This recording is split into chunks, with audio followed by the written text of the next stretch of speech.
Hey everyone, and welcome to today's deep dive. So get this, we're going to be talking about how a video game is secretly shaping global views on China. Okay, maybe not so secretly. Interesting. We're going to be diving into the success of this visually stunning game called Black Myth Wukong. And we're using this really thought-provoking Chinese article as our guide. Cool. Yeah, and even if you're not a gamer, stick with us.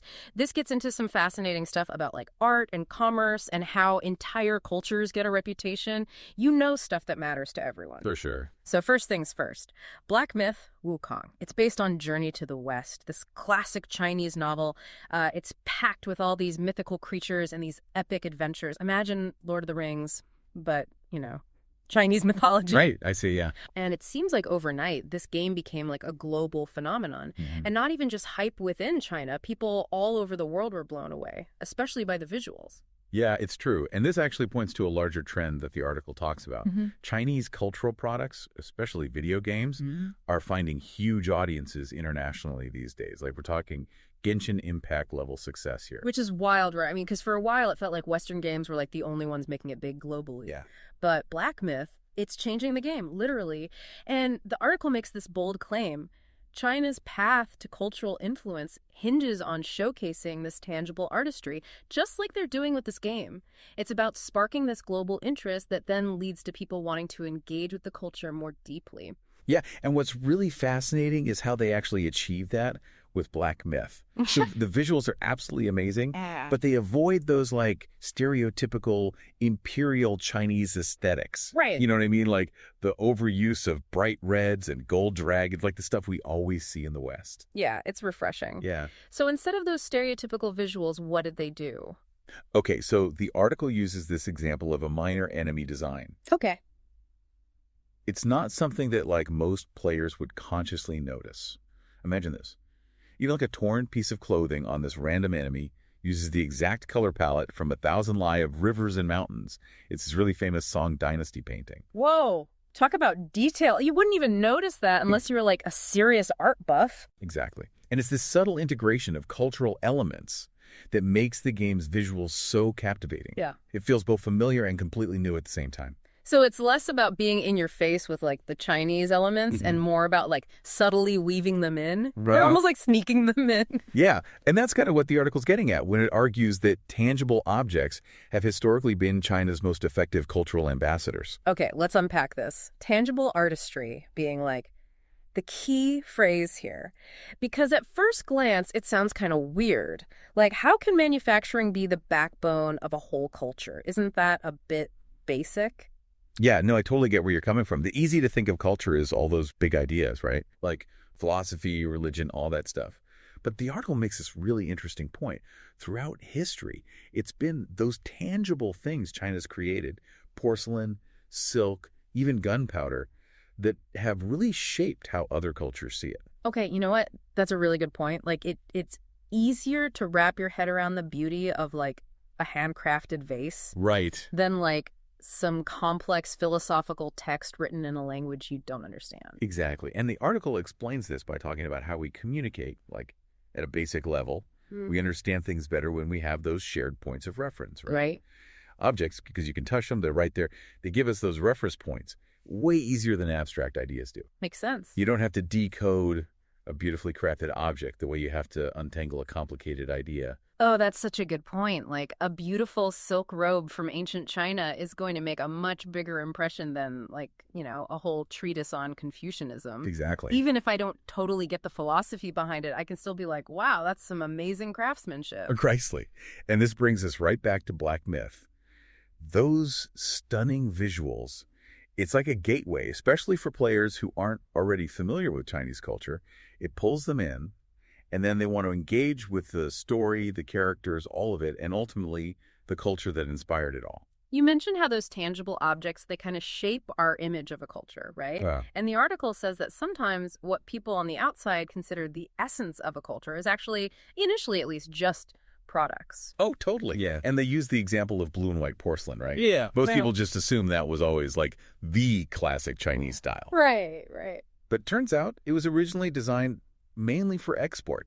It was reflecting what those West Asian markets wanted.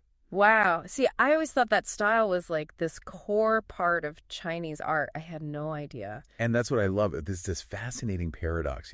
It shows how cultural exchange can be a two-way street.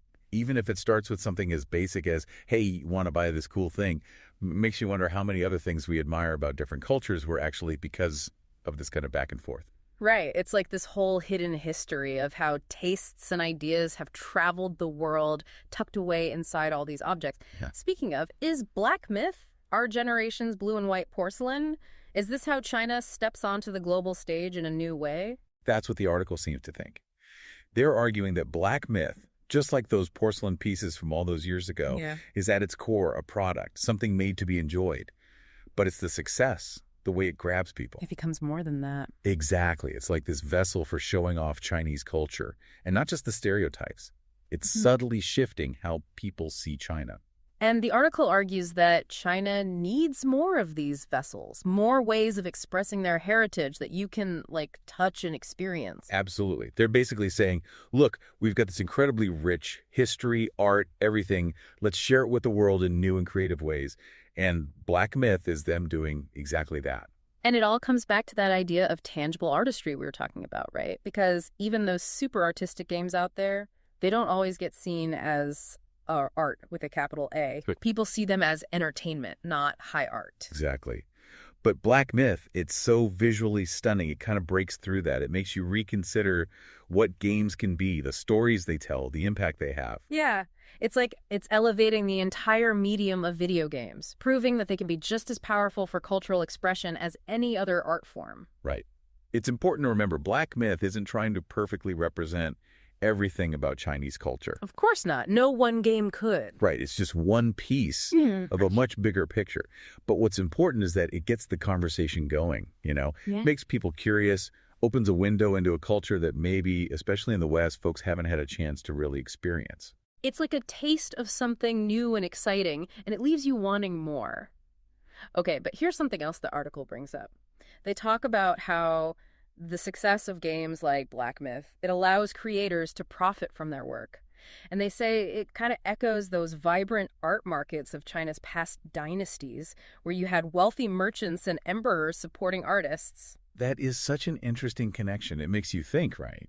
Yeah. That this whole idea of commerce and cultural influence, the things we make and the things we value, it's been around for centuries. It makes you think about how money and art have always been kind of like tangled up together. Totally. The things we decide are important, the stories we tell each other, it's often because someone's footing the bill, right? Absolutely. And that's the thing about Black Myth. It's success financially means those creators, they've got the resources and Yep. the platform to tell more of their stories, to keep pushing those boundaries, share their perspective with the world. That's huge. It's like they've proven themselves, right? Out there in the market, global stage, and all that. And now they've got the freedom to do even more. Which kind of gets to something else the article was hitting on. This success, it isn't just about entertainment, it's about proving Chinese creators can excel even on that global stage, on their terms. Yeah, that is key. Why? Because let's be real, for a long time, Chinese culture, at least how it's been seen in the West, it's been through this very specific lens, sometimes limited.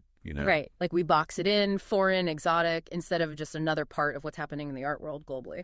Exactly. And Black Myth, these kinds of games, they're breaking down those walls brick by brick. They're showing Chinese creators can make things that aren't just, commercially viable, but artistically, groundbreaking, culturally, they resonate, and on a global scale at that.